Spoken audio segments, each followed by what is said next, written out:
Good afternoon, everybody. Happy Thursday. Hope everybody is doing phenomenal. It has been a great day on my end.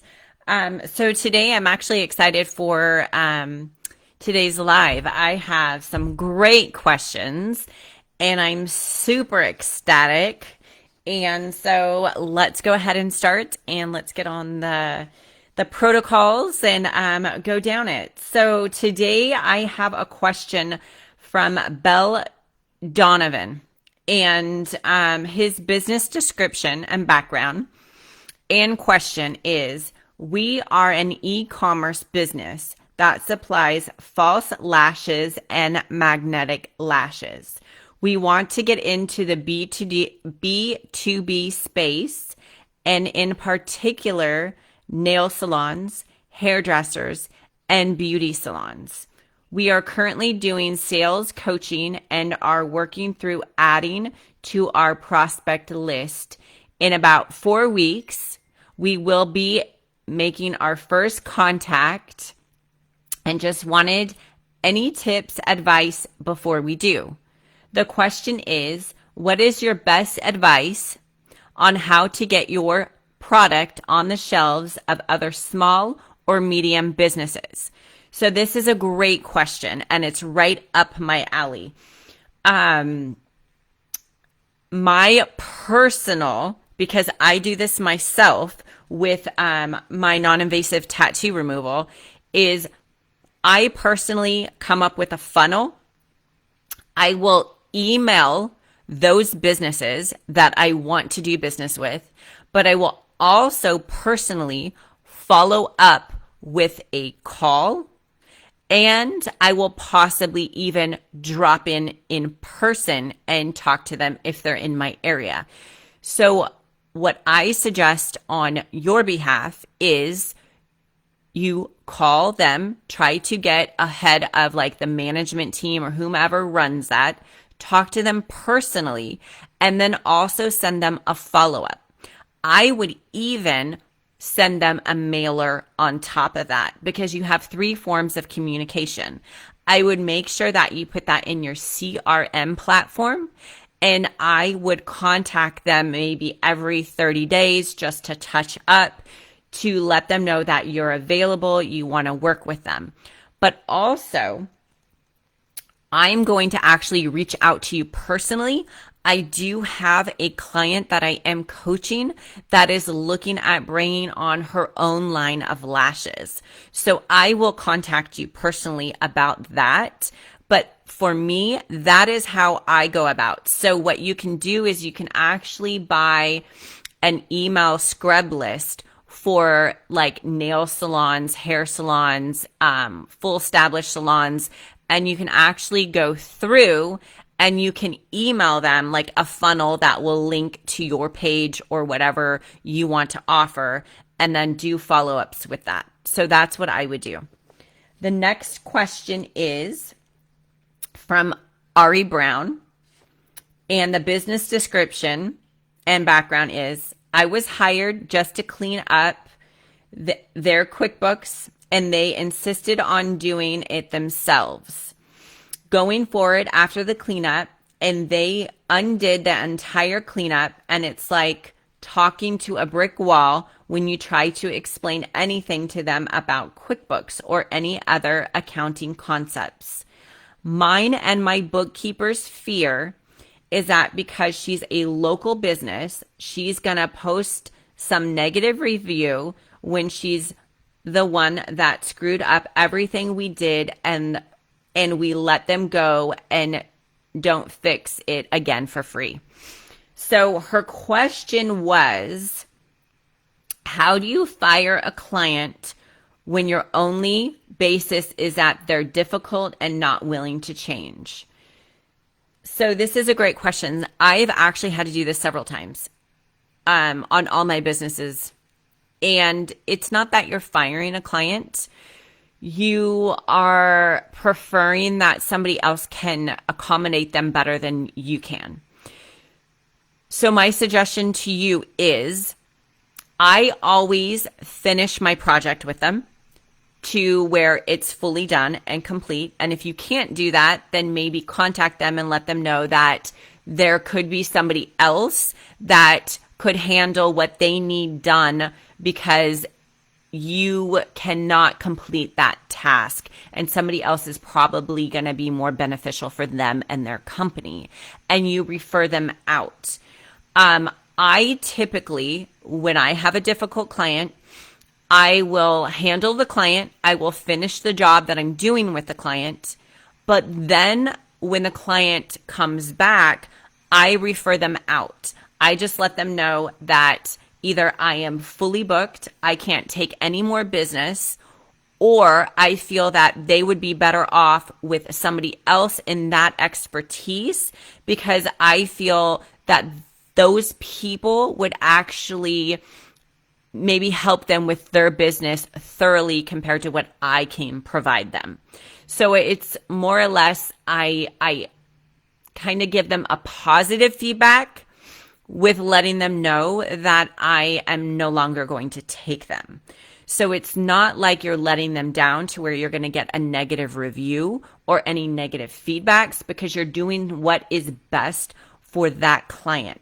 And that's how you need to go about doing it. You need to let them know that I am doing this for your best interest, and this person will probably be able to accommodate you better in this situation that you need.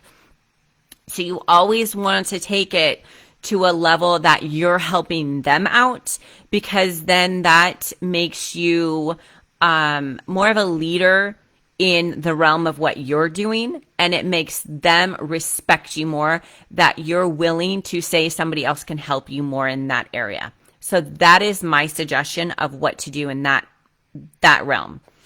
The next question that I have is from Kathy Lee. And her business description is, I've been in the mortgage and real estate industry for 20 years and have built a niche reputation for myself, so I don't have a problem generating business. What I need help with are the following. So her questions are finding the right person and creating the right process to train them as my number 2. So her first question will be finding the right people to delegate things off my plate. This is a huge thing for every entrepreneur, every business owner as they're gravitating towards that next level, right? It's finding that right-hand person to help you. And a lot of times what that is finding the people that are in your space or in your career or your team members that you have, and finding that person that can step up to help you to delegate those things that you're doing. So that is my first suggestion. The second question that you have is creating a workflow, systems, processes where certain aspects can be broken off for delegation without sacrificing integrity of file. A lot of times I want you to get the book Traction. And I said this on my last live. Traction is a great book for processes and procedures. It's exactly what I do in my electrical company. It helps with your meetings. It helps with leadership teams. It helps with people owning what they're supposed to be doing in the industry or in your team members or your business. It also will help a lot with strategies. So everybody is on the same realm as you are with the business and your goals. The next question that you asked was how to better pass on knowledge that can only be passed on through on-the-job knowledge. Tricky credit, income, qualifying scenarios. So this is a realm that's going to go to both of your questions of delegating, right? So it's about finding that right person for the right seat. And sometimes it takes time and it takes a process. It's not somebody you can find right away. It's somebody who's going to fall in that place that you need to. So it could be the fact that you hire an assistant to help you, and you can train them to do everything that you need to help you in those areas. Or you already have somebody on your team that is doing those things that you can train to upgrade to be your assistant, your secondhand person that can help you with those situations. That is the best way I can explain. It's finding that right person and molding them to what you need. Nobody's going to come in knowing exactly what you need. So you have to mold that person. And sometimes that takes time to mold the person. But eventually, when you put in the time, you put in the effort, they will be exactly what you want. They will do exactly what you need. And that's going to help alleviate a lot of time off of your plate to do other things. Again, I'm going to say Traction Book. Go check it out. It's by Gino Wickman. It is a great read. It's going to help you a lot with processes and procedures and getting other people involved. The next question I have is from Robin Turpin. The business description is I want to be as productive as I can be. And I know there is software and good old-fashioned day planners. What are you using today to stay efficient and manage your time? The question was time management. What time management system or process do you use and why? In my businesses, so it depends if it's just a personal or if it's a structured business, right, for time management. I'm going to say this as a personal one. So for myself, I have 3 businesses, as well as coaching or mentoring. So for me, I actually have 3 different schedules. Now, the really cool thing is my Google Calendar will link with my Square calendar, which links with my Calendly calendar. So I have merged all 3 of those to work together to where I can see exactly what my day is, day in and day out. Now, I'm the unusual one that does the online calendar, but also has my calendar that I write out. The reason why I do that is because then I do not mess up my schedule at all, because I'm so busy and I have so many things going. I don't want to mess up any of my clients or associates that I'm dealing with. So again, every Sunday, I look at all my schedules and I make sure that all of the month matches of the times that I need to be linked out of all of these schedules. And then I match it with my written calendar. Yes, it seems like a lot, but if you're busy, it's going to help you dramatically. So I love Calendly. It will link with your Google. And it also, for my platform for Square, for my clinics, it will link with Square. Now, for my electrical company, we use a whole different platform. But for all of the people in the electrical office, we all use Google Calendar and we all link all of our Google calendars together. So therefore, I can see all of their calendars and they can see my calendars. So then that way, if meetings are set, it's automatically going to go into every single one of my calendars. So I hope that helps. Again, I sit down every Sunday evening before I go to bed and re-look at my whole week and make sure that I do all my checks and balances. So that way everything commingles. But again, I do have 3 forms of calendars and they do all link together. So I hope that helps. The next question I have is from Sarah Hamilton. Her question asked is, how do I build loyalty with my team? Her business description: I own a female-run and operated barbershop with male clients. And over the years, I have had countless barbers screw me over in all kinds of areas. They walk away, the way that they talk to me, the way they won't follow processes, They've quit on me and I can't seem to find a solution. This industry is very unique and I am looking for any and all ideas to make sure that I'm being the right leader to keep people and grow. How do I know if I am the problem and I'm not doing my job right, or is it just people will be people? This is a great question. Hold on one second. The reason why I say that is because in the beauty industry, we deal with this a lot. I even deal with this in the electrical with the contractors, or not contractors, but our construction workers. And you have to provide a team. And my suggestion to you is to start providing value for your team. Start providing education for your team. I don't know if you do that already, but you want to provide value to them to where they are going to feel that working there is very beneficial for them. And that takes a lot from you as the leader to do that. And you have to respect everybody.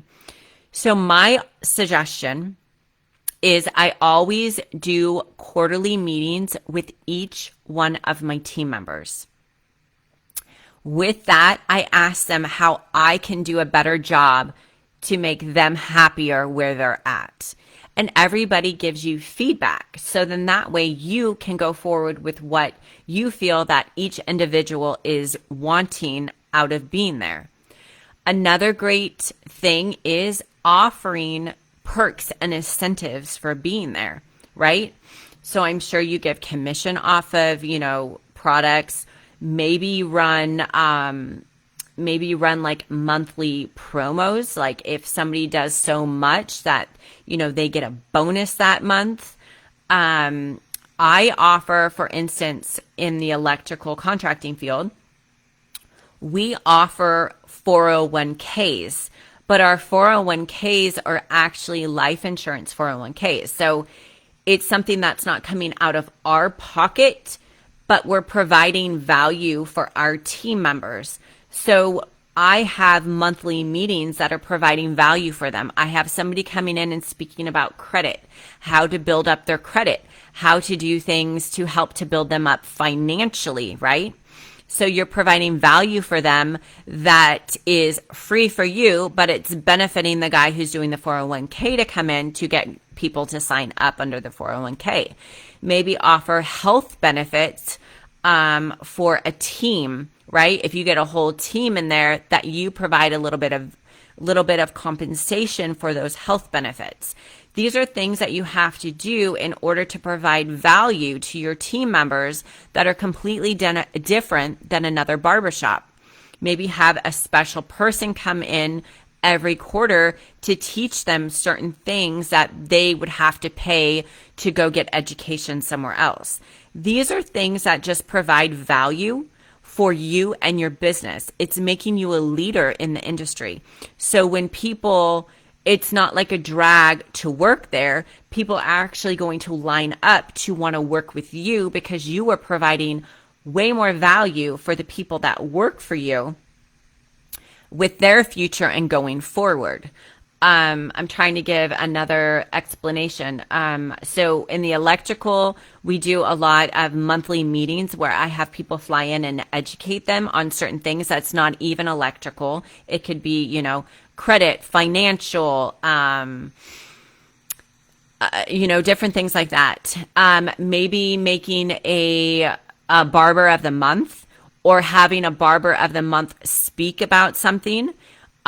Bring in somebody to talk about branding so they can brand themselves. There's so many different attributes that you can bring into the barbershop that makes you completely different than the barbershop down the road. And it gets more people involved, more people excited to work with you. And I always say clinic, but your barbershop. So I hope that helps. Any feedback, I'm here. So The next question is from Liv Gruber. The question is, what are other methods you suggest reaching out to clients or potential partners, businesses besides a cold email? Business description background.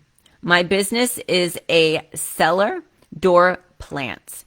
It is an online plant store, but we are looking to sell our pre-potted plants to more retailers, boutiques, coffee shops in the Seattle area.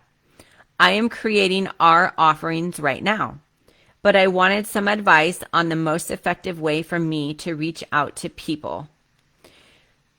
My feedback is cold emails are cold emails. You might get a couple people that are going to gravitate towards that. But really being honest, a lot of people are going back to the old ways. I like people coming in. I like to do partnership with somebody that I can communicate with. I like to do partnership with somebody that is right in front of me that I can have a great conversation with, and I can pick up the phone and talk to them at any point or any time.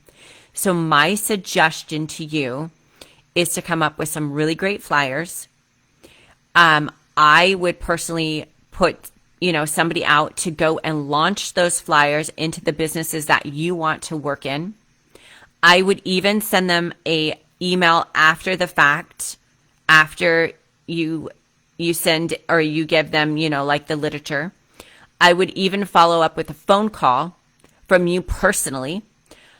I would even, on top of that, after those three, I would personally go down and try to make a meeting with the management team or the manager to talk with them personally and give them your specialty of who you are as a person, and to really talk your brand up and talk about who you are and what you want to achieve for them.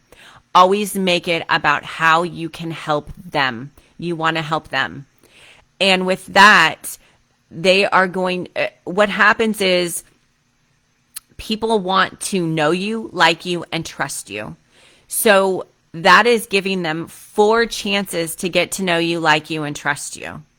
And then you just have to keep on going at it as you go. And the Seattle area, that's the perfect part. You send your literature to them, you follow up with an email, you call them, and then you possibly show up there to introduce yourself.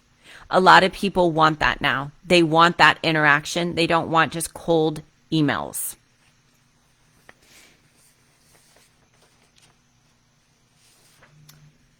All right. So our next question is, sorry, I have the pages mixed up.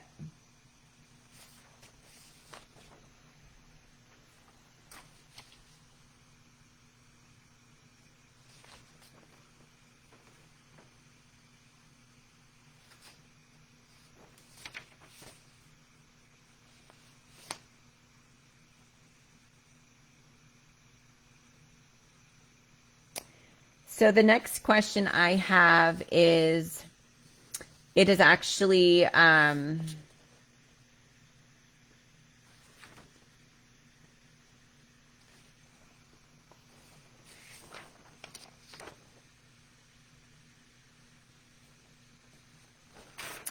sorry about that. I lost the first page.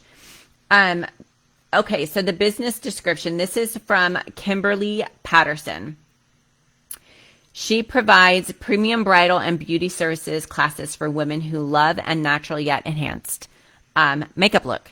So her business description is, I just finished working on a funnel for a makeup masterclass, which I'm about to launch on March 25th. The overall campaign will end on April 30th or May 3rd, possible extension. The current pieces I have in play are a waitlist for prospects to join my email list by downloading a free product list, which will give them access to a free live virtual makeup party on April 4th. This will ultimately lead to the sale of my pre-recorded masterclasses that's hosted in a private Facebook group. I also have a sales page, videos, and photos for promotion, which I plan on running Facebook and Instagram ads. So her question is 7 days too short to open a waitlist to drive potential customers to my funnel? And I just want to tell you, Kimberly, as a beauty guru, you are doing a phenomenal job. The way that you have this linked up and the way you have this planned out is superb. You have thought of all the realms around everything. You are hitting them from Facebook. You're hitting them from Instagram. You're hitting them from your groups. My honest opinion is you're even doing a wait list, which is impeccable. It is incredible. If you can do a wait list, that's a great thing, because that means that you're telling them that you're the leader, that people are waiting to get on your list for your classes. So for me, a 7-day wait list is never too short. Gosh, I have people that I coach, and I have actually coaches that mentor me that do literally like a 2-day wait list, and you better sign up within 2 days or you lost it. So it makes that have to have it appeal right away. So what you're doing, I think, is impeccable. You're doing a great job. The next question is from Dan, and I'm going to butcher the last name, so I apologize. It's Razum. Okay, I'm going to butcher it, so I'm not going to say it. I can't say it right. Business description. When finished with a deck or project, I buy my homeowners a nice bottle of wine, $55 to $120 price range. I ask them to leave me a review on a platform, but it does not always happen. The current projects I am doing are anywhere from $15K to $65K in price range. Your elevator pitch. I am looking to grow my exterior contracting company to 1 million in profitable sales. I'm looking to open more locations once all implemented systems are working. Looking to extend to large loss insurance claims, 100K and plus, and government contracts. Right now, a veteran-owned business. Your question is, what is the best way to get a customer to follow through with leaving a review? So this is a great question. I actually just recently hired a company, and they are called Bird Eye View, and they're helping me a lot with that. But before I hired Bird Eye View to help me with that, I had all of my girls in my clinics do the follow-up. So what we would do is, after we have a client that day, either by that night or the next morning, they were to send out a text message personally thanking them for coming in, asking them how their skin was doing, and you can do this for contracting, asking them if they're happy with what you provided, with your Google link below that directly. And it directly goes to your Google or your Yelp review, whichever you want. And what you do is you say, I would thoroughly enjoy and really appreciate the fact if you left me a review, because this really truly helps my business. Most people want to see you succeed, and most people want to help you. So I always send them a personal text message to their phone. Then 24 hours after that, I send them a personal email with the same thing if they didn't leave a review. But if they did leave a review, I send them a personal email thanking them for leaving a review. If not, I email them with pretty much the same thing that I text them with. Then 14 days after that, I send them a handwritten thank you card. And I personally send it to them through the mail. Nobody gets mail anymore. Everybody thoroughly appreciates the fact that they are getting mail. So because you give them wine, which is a great thing, I would personally do wine. And then I would also send them a thank you card.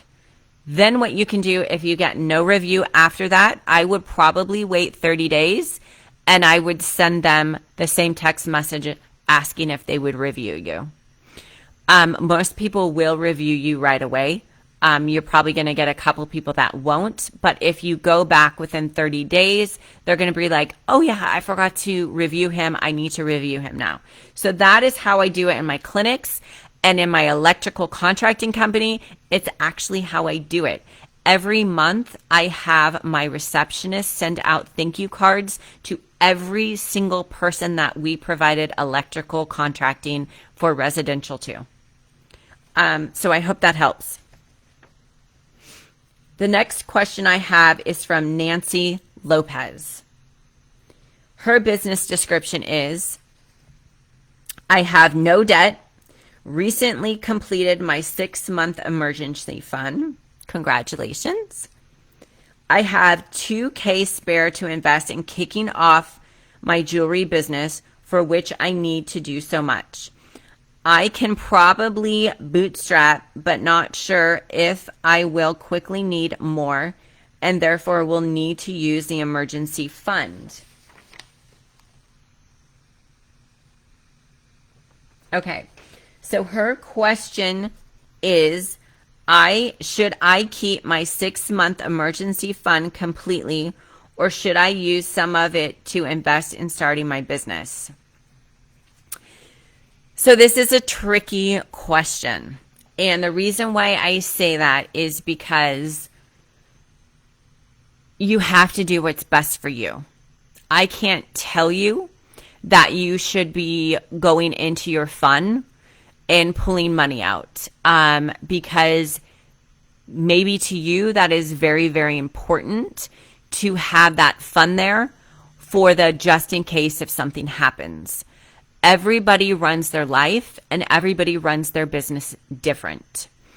So it's a tricky question. That is a question that you really have to ask yourself, because I don't feel that I can tell you that you should be pulling that funds and say something happens and, you really harp yourself, or you are really down on yourself for pulling that money out. So that's a decision that you have to make. For myself, I'm going to tell you, I keep a stash, but as an entrepreneur, you have to invest in order to get ahead. So a lot of times before I even make a dime, I'm investing thousands upon thousands upon thousands of dollars before I even see an ROI. That is my suggestion. I would not feel like a good human if I wasn't honest and upfront with you that you have to do what is best for yourself. So I hope this helps you. The next question that I have, is from Jake Carlisle. The business description is real estate, flips, Airbnb, rentals. I'm a full-time student and I also manage my business as well as all of my personal investments. It's very stressful. And sometimes I feel like I'm not doing enough. So your question is, how to overcome feeling overwhelmed? Well, Jake, that is the best question for entrepreneurs, because let me tell you, we feel exactly how you feel. One day I feel like I have the world down. The next day I feel like everything is everywhere. I'm juggling everything. And it's honestly, it's part of the endeavor. So I'm going to tell you what I do. I've decided that for myself, and I can tell that you are as well, as an entrepreneur, I tend to want to do 10 things at once. And I've realized that I cannot do that. And it's not good for me and for my stress. So if you're in multiple of businesses and you have to work in multiple of those businesses in one day, I block off times for each one of those businesses. And this is what I mentor on. So say you have 3 businesses that you have to be involved in one day. I will block off 2 or 3 hours for each one of those business and delegate just on that business. Another thing I do, and this is what I do for myself, is I get distracted, right? I'll get questions on my clinics on days that I'm not supposed to be working on my clinics, and I will have to answer. And that's just part of being an entrepreneur. But what I do is I delegate myself to where on Monday, Tuesday, Wednesday, I am in clinic. Then Thursday, Friday, I am mentoring my clients and working on my skincare, which I have delegated.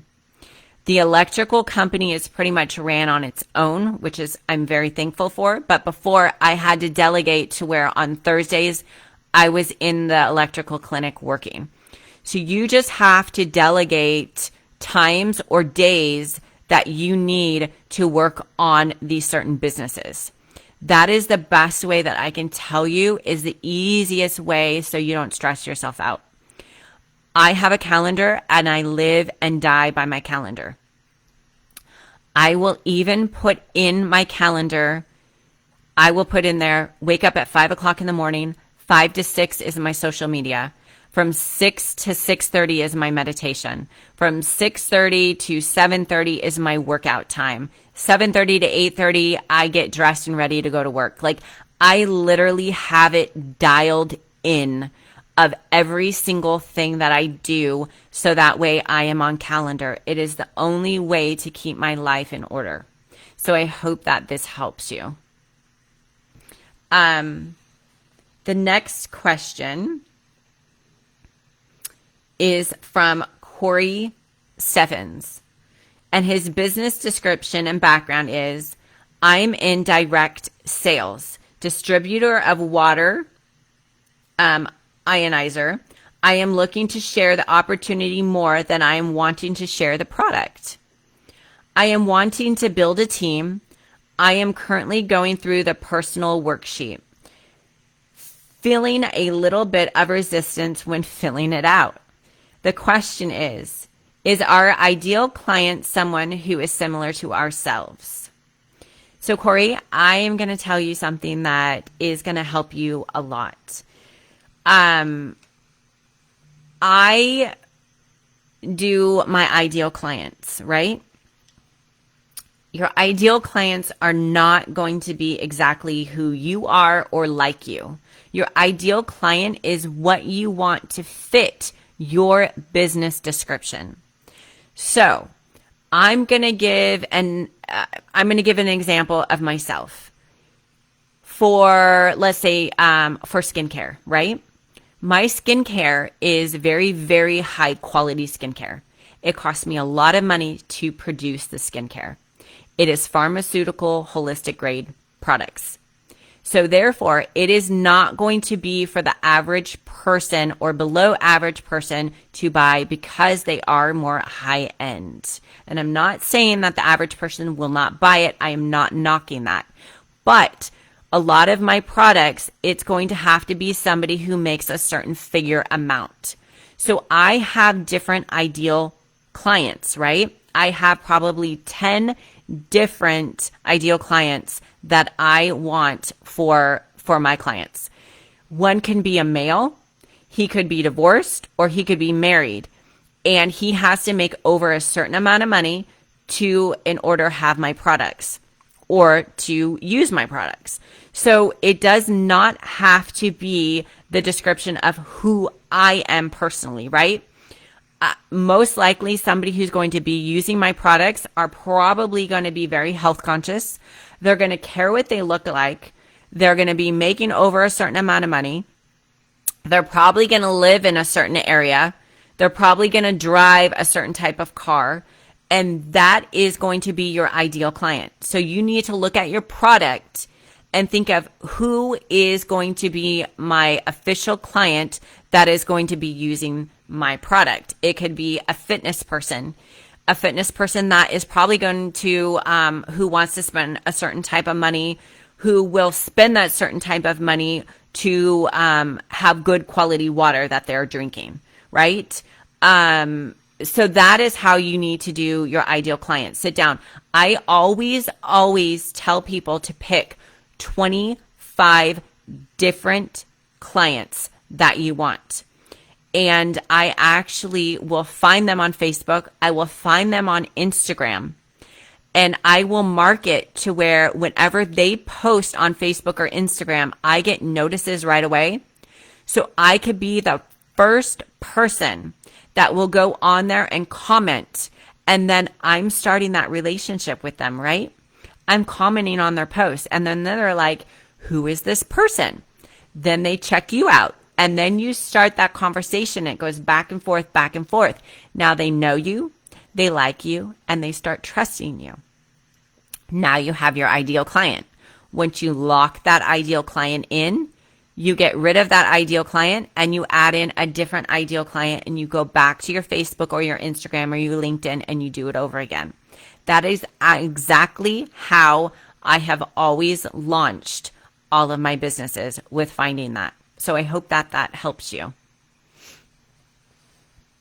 The next question is from, actually, I have somebody on here. It says, I have things like that are in my calendar, or it would be crazy. I forget sometimes, but this is great information for time management. You are absolutely, you're welcome, sweetheart, anytime. Again, like I have 3 calendars and they all link together. That is the biggest thing, is making sure they link together. Because if they don't, you are like a chicken with your head cut off, right? You're trying to figure out, all of your calendar schedules. But the next question is Zach Knock.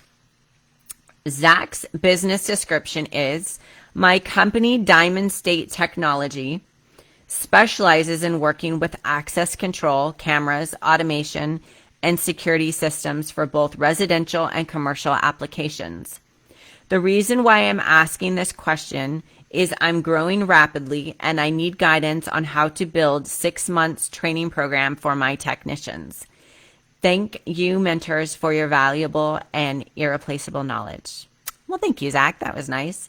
So your question is, how do you start a training program for employees? What are the bare bones structure needed for a successful program? So what I do for my skin clinics, and this makes life so much easier, so I do not have to be in there training them one-on-one. I do video for training. So what I do is I hire, you don't even have to hire a videographer. You can have somebody come in and just video you doing a training. And for example, say I'm doing a training on a facial protocol. I will have them come in. I will have them video me explaining exactly, dot my I's, cross my T's. I go over every single step that is needed to go over in that video. And then that video is launched in a platform. You can do whatever platform you want to, or even better, you can do it on a Google Drive.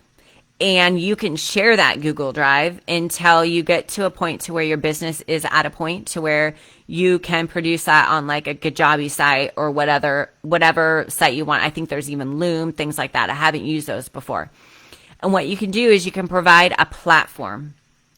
And the really cool thing with the platform is after you do these instructional videos, you have it to where anybody you hire, it can automatically link to them and they can watch it. And you do not have to personally do anything anymore, because it's exactly how you want to strategize your business and how you expect them to be doing what you want them to do in your business. And that will help you from A to Z for anything that you need. That is how I run my business. Another thing I do is I train my manager to a T with my explanation of what I want for all of my protocols, including the videos. And they will also educate the girls as they're coming in to train them. So then that way you have two platforms to help you with any type that you need for your protocols going forward. That is honestly the best way to do it. And then they can always go back and they can refresh their memory anytime that they want on any videos that they need going forward that you expect. And then on top of that, you have already specified exactly what your expectations are. So if they're not met at the way that you want them done, you have that to go back on and know that they've already been educated from your platform. So if they're not doing it appropriately or not doing it the way that you want, you can have repercussions in that way as well. Another really cool thing is that as you grow in the business, and I'm sure a lot of the beauty girls in here, men, are going to understand this, is that as you make these videos, you can take these videos and you can put them on platforms and you can actually start selling these videos, which is a great extra income coming in on the side. So that is another way to do it, to even help other businesses in your construction field, right? So you can be AKA like a construction management team or a mentoring team, and you do like your Good Jobby site with the subscriptions, and they pay to get your education. So there's great ways that you can use this going forward to make revenue going forward in any business endeavor that you want to do. So I hope that helped you. Next question is from Robin Turpin. The question is, what tools do you use for staying positive? And the business description is the art of calm. And that is a great question, because honestly, as an entrepreneur, we have days that we're not very positive. And we try to stay positive. I always stay positive for my team members and my leaders. I always go in with an uplifting, but the minute that I walk away, sometimes I'm not very positive. And there is times that, you know, we all have those meltdowns and we cry, and maybe not the men, maybe the women more. And we just feel like there's a lot on our plate at that point in life, right? And I turn to a lot of YouTube inspiration. So I don't know if that helps you, but I listen to a lot of inspirational stuff on YouTube, and that seems to help me a lot. A lot of motivation, a lot of Dave Goggins. I even listen to a lot of Abraham Hicks if you're spiritual. I don't know if you are. A lot of even biblical. That really helps me too. I do a lot of YouTube affirmations, a lot of affirmation meditation, and just a lot of uplifting. I'm a YouTube girl. I tend to go on there a lot and put in, things that will uplift me, or great speeches, especially when I'm getting ready for a pro figure competitor, because I'm a competitor. When I get ready for shows, I listen to a lot of fitness motivation to get me through my workouts when I don't feel like wanting to do them. So I hope that this helps you. So with this, I just looked, and I just want to say thank you for having me today. I hope that I helped all of you and anything that you needed. And looking forward to speaking with you guys again next month. Have a phenomenal month. Kick butt, make money, dominate. You guys are all doing a great job, a really great job. From my questions that I got asked last month to the questions that I got asked this month, you guys are kicking butt. So make it a great day.